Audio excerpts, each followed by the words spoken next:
राधे राधे दोस्तों, जय श्री कृष्णा। कान्हा जी की कृपा हम सब पर बनी रहे, इन्हीं शुभकामनाओं के साथ आज की वीडियो को शुरू करते हैं। दोस्तों, आप सभी का हमारे YouTube चैनल भक्ति में आस्था पर हार्दिक स्वागत है। आज की इस वीडियो में हम आपको शिव पार्वती विवाह से संबंधित कथा सुनाएंगे। आप सबसे रिक्वेस्ट है कि वीडियो को पूरा और ध्यान से सुनिएगा। चलिए वीडियो को शुरू करते हैं। एक कथा के अनुसार सती के विरह में शंकर जी की दयनीय दशा हो गई थी। वे हर पल सती का ही ध्यान करते रहते और उन्हीं की चर्चा में व्यस्त रहते। उधर सती ने भी शरीर का त्याग करते समय संकल्प किया था कि मैं राजा हिमालय के यहाँ जन्म लेकर शंकर जी की अर्धांगिनी बनूं। अब जगदम्बा का संकल्प व्यर्थ होने से तो रहा। वे उचित समय पर राजा हिमालय की पत्नी मैना के गर्भ में प्रविष्ट होकर उनकी कोख में से प्रकट हुई। पर्वतराज की पुत्री होने के कारण वे पार्वती कहलाईं। जब पार्वती बड़ी होकर सयानी हुई तो उनके माता पिता को अच्छा वर तलाश करने की चिंता सताने लगी। एक दिन अचानक देवऋषि नारद राजा हिमालय के महल में आ पहुंचे और पार्वती को देखकर कहने लगे कि इसका विवाह शंकर जी के साथ होना चाहिए और वे ही सभी दृष्टि से इसके योग्य हैं। पार्वती के माता पिता के आनंद का यह जानकर ठिकाना न रहा कि साक्षात जगन माता सती ही उनके यहाँ प्रकट हुई हैं। वे मन ही मन अपने भाग्य को सराहने लगे।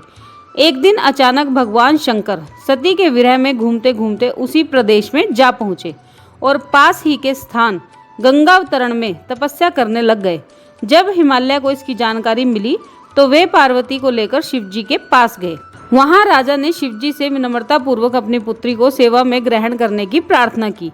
शिवजी ने पहले तो आनाकानी की, किंतु पार्वती की भक्ति देखकर वे उनका आग्रह टाल न सके।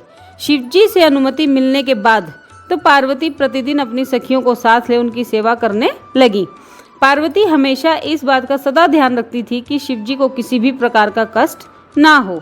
वे हमेशा उनके चरण धोकर चरणोदक ग्रहण करती और षोडशोपचार से पूजा करती।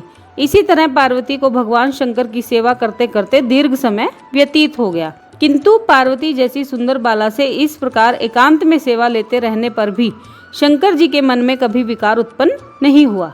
वे सदा अपनी समाधि में ही निश्चल रहते। उधर देवताओं को तारक नाम का असुर बड़ा त्रास देने लगा। यह जानकर कि शिव के पुत्र से ही तारक की मृत्यु हो सकती है, सभी देवता शिव पार्वती का विवाह कराने की चेष्टा करने लगे। उन्होंने शिव को पार्वती के प्रति अनुरक्त करने के लिए कामदेव को उनके पास भेजा, किंतु पुष्प आयुध का पुष्प बाण भी शंकर के मन को विशुद्ध न कर सका। उल्टा कामदेव उनकी क्रोध अग्नि से भस्म हो गए। इसके बाद शंकर भगवान भी वहां अधिक रहना अपनी तपश्चर्या के लिए अंतराय रूप समझ कैलाश की ओर चल दिए। पार्वती को शंकर जी की सेवा से वंचित होने का बड़ा दुख हुआ, किंतु उन्होंने निराश न होकर अब की बार तप द्वारा शंकर जी को संतुष्ट करने की मन में ठान ली। उनकी माता ने उन्हें सुकुमार एवं तप के अयोग्य समझकर बहुत मना किया, इसलिए उनका उमा तप ना करो नाम प्रसिद्ध हो गया। किंतु पार्वती पर इसका असर न हुआ। अपने संकल्प से वे तनिक भी विचलित नहीं हुई। वे भी घर से निकल उसी शिखर पर तपस्या करने लगी जहां शिवजी ने तपस्या की थी। तभी से लोग उस शिखर को गौरी शिखर कहने लग गए। वहां उन्होंने पहले वर्ष फलाहार से जीवन व्यतीत किया।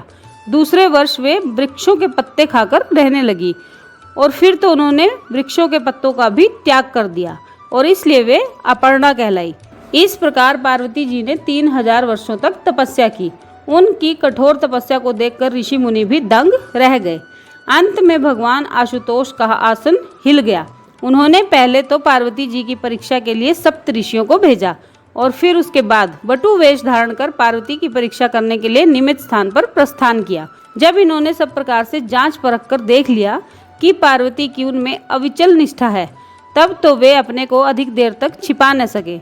वे तुरंत अपने असली रूप में पार्वती के सामने प्रकट हो गए और उन्हें पाणी ग्रहण का वरदान देकर अंतर्धान हो गए। पार्वती अपने तप को पूर्ण होते देख घर लौट आई और अपने माता पिता से सारा वृतांत कह सुनाया। अपनी दुलारी पुत्री की कठोर तपस्या को फलीभूत होता देखकर माता पिता के आनंद का ठिकाना नहीं रहा। उधर शंकर जी ने सप्त ऋषियों को विवाह का प्रस्ताव लेकर हिमालय के पास भेजा और इस प्रकार विवाह की शुभ तिथि निश्चित हुई। सप्त ऋषियों द्वारा विवाह की तिथि निश्चित कर दिए जाने के बाद भगवान शंकर जी ने नारद जी द्वारा सारे देवताओं को विवाह में सम्मिलित होने के लिए आदर पूर्वक निमंत्रित किया और अपने गणों को बारात की तैयारी करने का आदेश दिया। उनके इस आदेश से अत्यंत प्रसन्न होकर गणेश्वर शंखकर्ण, केकराक्ष, विकृत, विशाख, विकृतानंद, दुंदुभ, कपाल, कुंडक, काकपादोदर, मधुपिंग, प्रमथ, वीरभद्र आदि गणों के अध्यक्ष अपने अपने गणों को साथ लेकर चल पड़े। नंदी, क्षेत्रपाल, भैरव आदि गणराज भी कोटि कोटि गणों के साथ निकल पड़े। ये सभी 3 नेत्रों वाले थे। सबके मस्तक पर चंद्रमा और गले में नीले चिन्ह थे। सभी ने रुद्राक्ष के आभूषण पहन रखे थे। सभी के शरीर पर उत्तम भस्म पुती हुई थी। इन गणों के साथ शंकर जी के भूतों, प्रेतों, पिशाचों की सेना भी आकर सम्मिलित हो गई। इनमें डाकिनी, शाकिनी, यातुधान, बेताल, ब्रह्म राक्षस आदि भी शामिल थे। इन सभी के रूप, रंग, आकार, प्रकार, चेष्टाएं, वेशभूषा, हाव भाव आदि सभी कुछ अत्यंत विचित्र थे। किसी के मुख ही नहीं था और किसी के बहुत से मुख थे। कोई बिना हाथ पैर के ही था तो कोई बहुत से हाथ पैरों वाला था। किसी के बहुत सी आंखें थी और किसी के पास एक भी आंख नहीं थी। किसी का मुख गधे की तरह, किसी का सियार की तरह, किसी का कुत्ते की तरह था। उन सब ने अपने अंगों में ताजा खून लगा रखा था। कोई अत्यंत पवित्र और कोई अत्यंत विभत्स तथा अपवित्र गण वेश धारण किए हुए था। उनके आभूषण बड़े ही डरावने थे। उन्होंने हाथ में नर कपाल ले रखा था। वे सब के सब अपनी तरंग में मस्त होकर नाचते गाते और मौज उड़ाते हुए महादेव शंकर जी के चारों ओर एकत्रित हो गए।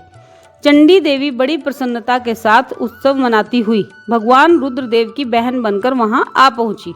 उन्होंने सर्पों के आभूषण पहन रखे थे। वे प्रेत पर बैठकर अपने मस्तक पर सोने का कलश धारण किए हुए थी। धीरे धीरे वहां सारे देवता भी एकत्रित हो गए। उस देव मंडली के बीच में भगवान श्री विष्णु गरुड़ पर विराजमान थे। पितामह ब्रह्मा जी भी उनके पास में मूर्तिमान वेदों, शास्त्रों, पुराणों, आगमों, सनकाद महासिद्धों, प्रजापतियों, पुत्रों तथा कई परिजनों के साथ उपस्थित थे। देवराज इंद्र भी कई आभूषण पहने अपने एरावत गजराज पर बैठ वहां पहुंचे थे। सभी प्रमुख ऋषि भी वहां आ गए थे। तुम्बरू, नारद, हाहा और हुहू आदि श्रेष्ठ गंधर्व तथा किन्नर भी शिवजी की बारात की शोभा बढ़ाने के लिए वहां पहुंच गए थे। इनके साथ ही सभी जगन माताएं, देव कन्याएं, देवियां तथा पवित्र देवांगनाएं भी वहां आ गई थी।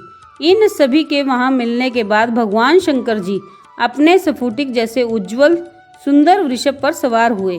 दूल्हे के वेश में शिवजी की शोभा निराली ही छटक रही थी। इस दिव्य और विचित्र बारात के प्रस्थान के समय डमरुओं की डमडम, शंखों के गंभीर नाद, ऋषियों महर्षियों के मंत्रोच्चारण, यक्षों, किन्नरों, गंधर्वों के सरस गायन और देवांगनाओं के मनमोहक नृत्य और मंगल गीतों की गूंज से तीनों लोग परिव्याप्त हो उठे। उधर हिमालय ने विवाह के लिए बड़ी धूमधाम से तैयारियां कर रखी थी और शुभ लगन में शिवजी की बारात हिमालय के द्वार पर आ पहुंची। पहले तो शिवजी का विकट रूप तथा उनकी भूत प्रेतों की सेना को देखकर मैना बहुत डर गई और उन्हें अपनी कन्या का पानी ग्रहण कराने में आनाकानी करने लगी। पार्वती उन्हें समझाती है कि हे माता, ये विवाह होना मेरे भाग्य में लिखा हुआ है, अतः इस विवाह कार्य को निर्विघ्न संपन्न होने दो। शिवजी के विवाह में मंत्रोच्चार हो रहा है। वेद को मानने वाले पंडित लोग इस औगड़धानी भगवान शिव के विवाह को संपन्न करते हुए नाराज भी हो रहे हैं। उन्हें बहुत सी चीजें वेद के विरुद्ध महसूस हो रही हैं। मंडवा में देवता और पंडितों के साथ साथ नाग नागिन भी टहल रहे हैं।